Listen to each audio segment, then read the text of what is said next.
अर्पित जी, खाना खा लीजिए। ऐसे परेशान होने से कुछ नहीं होगा।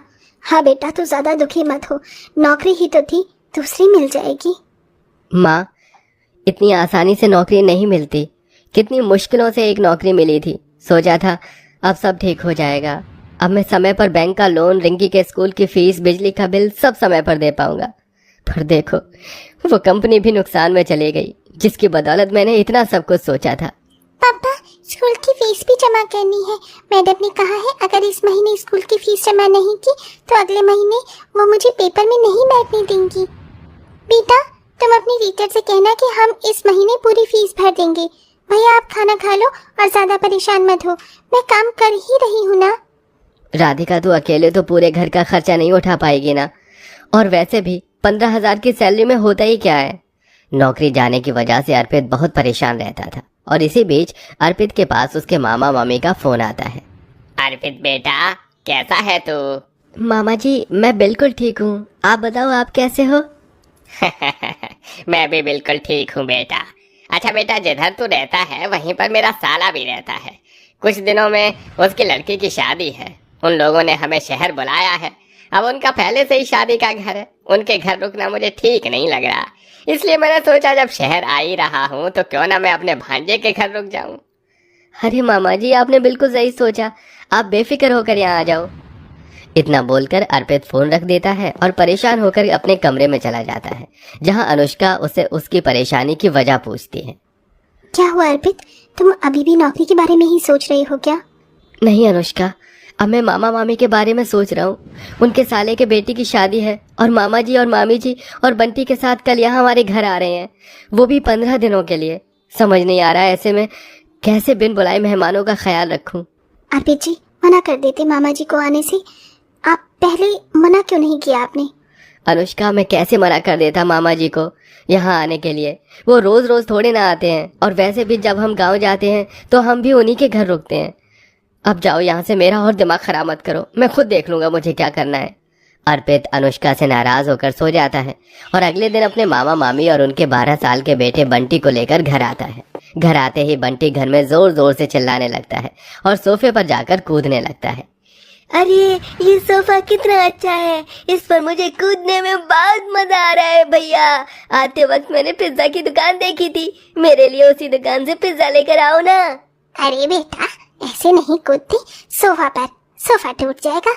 बहु बुरा मत मानना, ये लड़का बहुत शैतान है। भैया, आप अभी तक यहीं पे खड़े हो, पिज्जा लेकर आओ ना।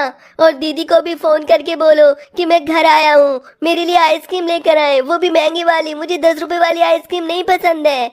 तुम आराम से बैठ जाओ, मैं पिज्जा लेकर आता हूँ। अनुष्का, तुम जब तक रसोई में खाने का इंतजाम कर लो। अरे बहू रानी, हमें शुगर है तो हमें मीठे में कुछ मत देना, पर अपनी मामी जी को खीर जरूर बना देना। यहाँ आते हुए रास्ते में हमसे 10 बार कह चुकी है कि घर जाते ही बहू के हाथ की खीर खानी है। वैसे बहू, तुम्हारी सास कहाँ है? हमें तो अपनी ननद के हाथ की पनीर की सब्जी भी खानी है। बरसों हो गए उनके हाथ की सब्जी खाए हुए। वैसे घर में तुम दोनों के अलावा कोई नजर नहीं आ रहा है, सब है कहाँ? वो माँ जी मंदिर गई है, राधिका ऑफिस और रिंकी स्कूल गई है। सब बस आते ही होंगे। आप सब आराम कीजिए, जब तक मैं खाने की तैयारी कर लेती हूँ। वैसे भी थोड़ी देर में माँ जी आ जाएंगी तो वो आपके लिए पनीर की सब्जी भी बना देंगी।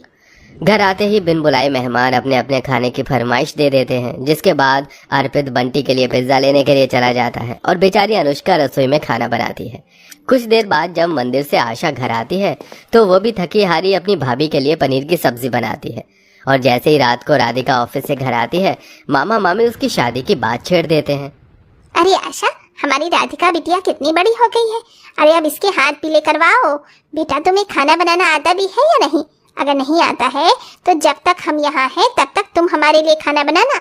इसी बहाने तुम खाना बनाना सीख जाओगी और हमें तुम्हारे हाथों का खाना नसीब हो जाएगा।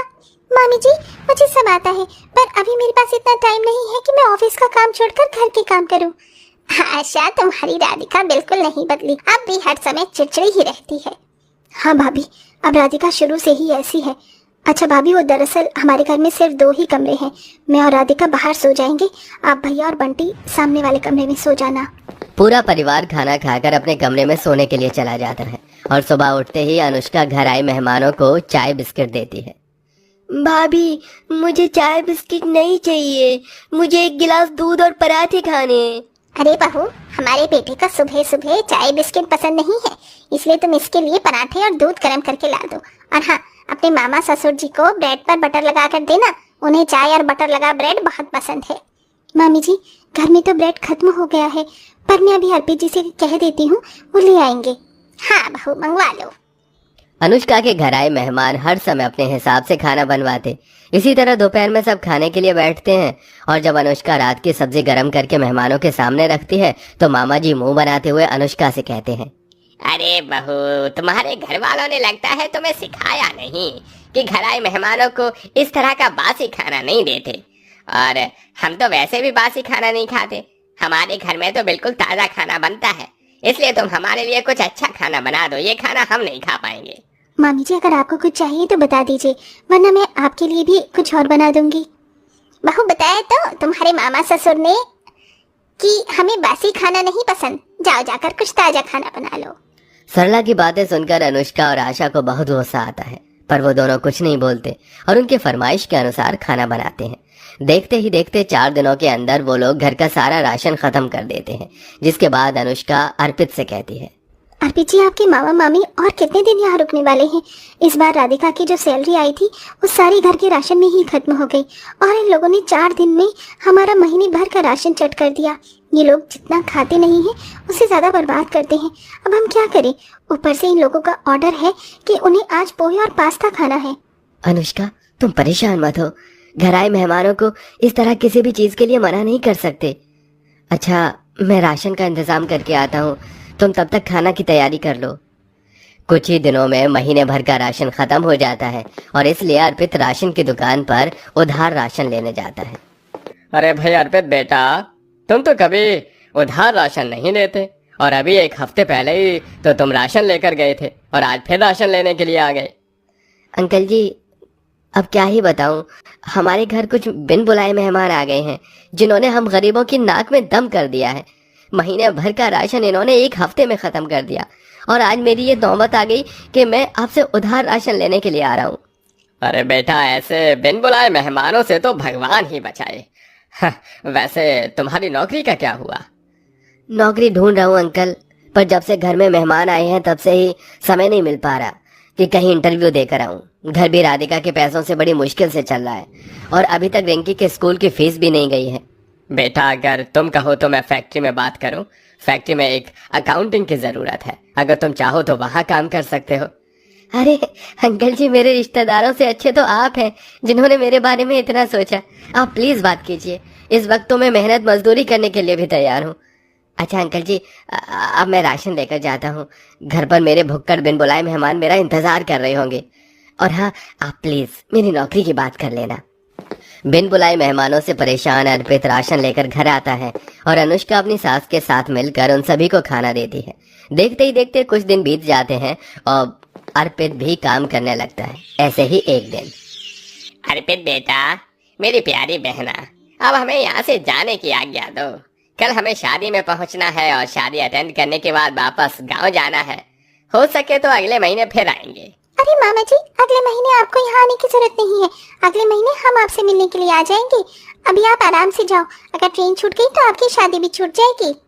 अरे राधिका बिल्कुल सही कह रही है, इतनी मुश्किल से मेरे भाई ने एसी का टिकट करवाया है और मैं अपनी भांजे की शादी नहीं छोड़ सकती। अब जल्दी जल्दी चलो यहाँ से। इस तरह सरला अपने परिवार के साथ वहां से चली जाती है और कुछ महीनों बाद आशा और उसका पूरा परिवार बिन बुलाए मेहमान बनकर गांव जाते हैं, जहां इस बार सरला और मामा जी घर आए मेहमानों की सेवा करके परेशान होते हैं।